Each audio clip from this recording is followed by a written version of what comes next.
All right. Josh Hutcherson. Josh Hutcherson Is PETA. That's what I'm going to call him. PETA! Oh, yeah, what the fuck else are we calling him? Emma Futterman? Tammi. PETA.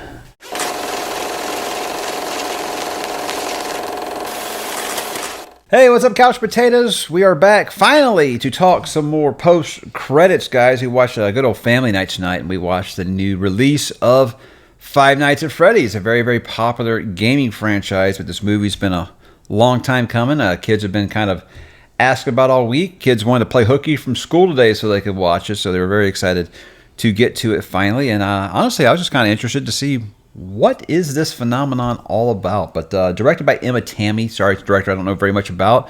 But PETA, back from the dead, right? And I'm happy for that guy, because I thought when the Hunger Games ended that he was going to be the one that kind of like fell off the face of the earth and you never saw him again, kind of thing. I know you watched him in that one show. I liked it a lot. The Future Man? Futterman. The Future Man, I think it was on Hulu. Well, the first two seasons were pretty good. That third one, I don't know what was going on. I think things got weird towards the end. I want to say that was writer's strike. I don't know. It made me wish there was a writer's strike back or then. Or they got sold, or the new owner didn't know what to do with the property. Canceled. It got weird. Anyways, guys, Five Nights at Freddy's. So obviously, I don't feel like this one really needs any introduction, because just about anyone, even if you haven't played them or you don't have kids, I feel like everybody's at least heard of these games. Now, I haven't ever played the games. You've watched the kids play them a few times. I thought they were a little weird, a little creepy. Totally creepy. But so this movie, I didn't really have very much expectations going into it. I kind of had that opinion of, look, guys, you got to realize sometimes these things aren't made for us. Like, I saw the critic reviews. I think it was in the 20s on Rotten Tomatoes last I checked. But with this, I was like, remember when everybody was bashing Boss Baby when it came out? And I was like, you do know that wasn't made for you, right? I feel like they're kind of the same with this. Yes, it's a Blumhouse feature, but Jason Blum's smart enough to know who's going to be writing the checks for this one, and that's going to be the kids that want to go see it again and again. So I feel like they did a very good job of making it stay PG-13. Every time you were going to have kind of the violence, it did kind of cut away, almost on like that 1990 version of It way, where you know what's going on, you just don't have to see it.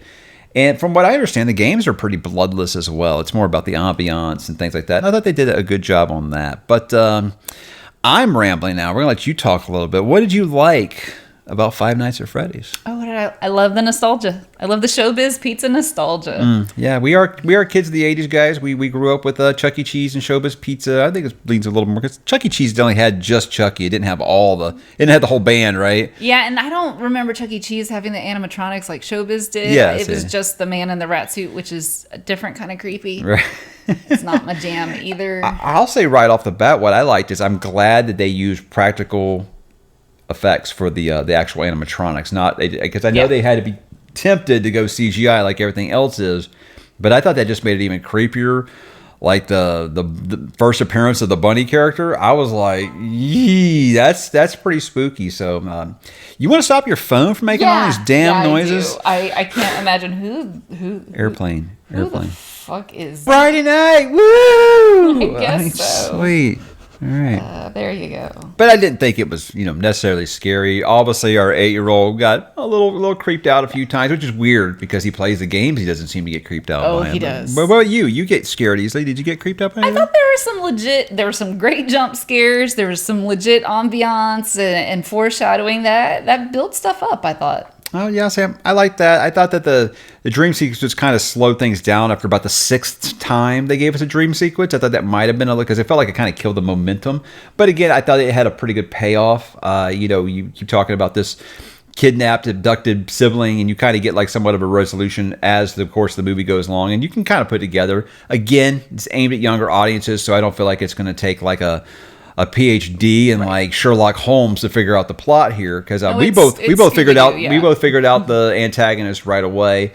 It wasn't really hard, I don't think, but overall, But that didn't hurt me enjoying the movie either. Yeah. So I mean, I think I went into it with lowered expectations because one of my favorite reviewers was really, really down with it. I think he gave it actually a dog shit rating, and so I went into it like okay, this is going to be kind of a chore, but I thought it was fine. I do think it took a little long to get to the actual Freddy Fazbear's place. I thought it took a little longer for that, and I felt like I was losing my 8-year-old quick, because it's hard to get him to sit down and watch a movie like this. For a kids movie, it could have cut 30 minutes of chunk. I think so, and I think it was like, I don't want to say it had too much plot, but I think maybe too much plot for a movie like this. You know, when you're just there to see the big creepy murder robots. I think maybe.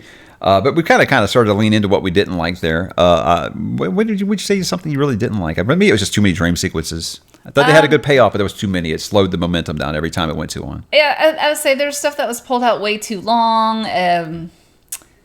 Yeah, I think for a kids movie though, everything was fine. Like, could it use a higher body count? Yeah, where are we getting those bodies from? I'm not sure, but you know, we wrestled up a couple red shirts. We even pulled the evil ants into the mix. So, and for being a kids movie, I think it was appropriate. Yeah, really cool that they had a lot of the people who do Five Nights at Freddy's stuff on YouTube. Apparently, a lot of them had cameos in the movies and stuff like that. So I felt like it was a really good, nod to the fans. And the thing is, I'm only going off what my kids know. My 11-year-old was going nuts the whole movie, like he driving her crazy because he would not shut up. Actually, yeah, either that or just like everything, just like yes, this is exactly the way it's supposed to be and stuff like that. So it's one of those like if you are one of the people who actually love these games, it sounds like it had a ton of Easter eggs in there for you. I think one we watched was by Screen Crush, and he had 91 Easter eggs, and I was like, wow. So I was actually surprised at how much it did seem like it was sticking to the lore, because I thought something like this, like, yeah, we're going to use the name recognition alone. We're not going to follow the story at all. But it sounds like they really did. So I'm happy with them for doing that. And because, I mean, guys, this is going to be a franchise that can print some money if they do it right. So I don't know what the reception's going to be.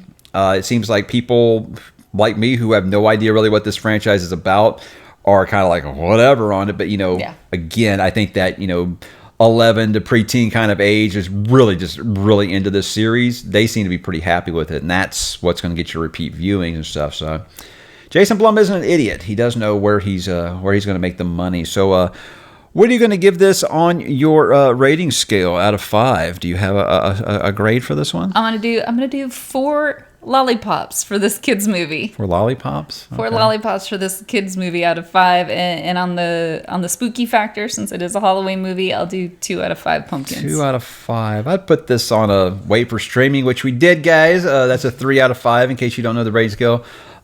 Wait for streaming. We did do on Peacock. We did watch it here, so I think that was I made it a lot easier for us because, like I said, it is really hard to get my 8-year-old to sit down for 2 hours and watch a movie. And it's a little easier to do at home than it is at the movie theater or whatever. But I think it's one of those that, like, if you paid to see, I don't think you would have left really, like, angry or something like that. I've watched a lot worse horror movies. I've watched worse horror movies this year. So, I think with theirs, like, I went into it with low expectation. I think if you do that, you'll have a good time with it. But, again, it isn't anything that you're going to be, covering or watching like this. It isn't going to be anything that you're going to like, I got to watch it again. It's not going to be anything you're going to be saying, I got to watch this every Halloween. But I think if you are into these games, you probably are going to be mostly happy. Even if you're a little older, maybe you probably would want it to be a little more violent. Like I did hear Jeremy Johnson say he wished it had been a hard R and just been like a gore fest. But again, think about the gaming audience. That's who you're trying to please. PG-13 was just right. I would say for a family Halloween movie, I think it was great. Yeah, I think that you'd be happy with that. So if you got young kids and stuff, and especially if they're into these games, they probably already got you to watch it. So guys, why don't you drop in the comments and let us know what you thought about Five Nights at Freddy's, and we will talk to you there.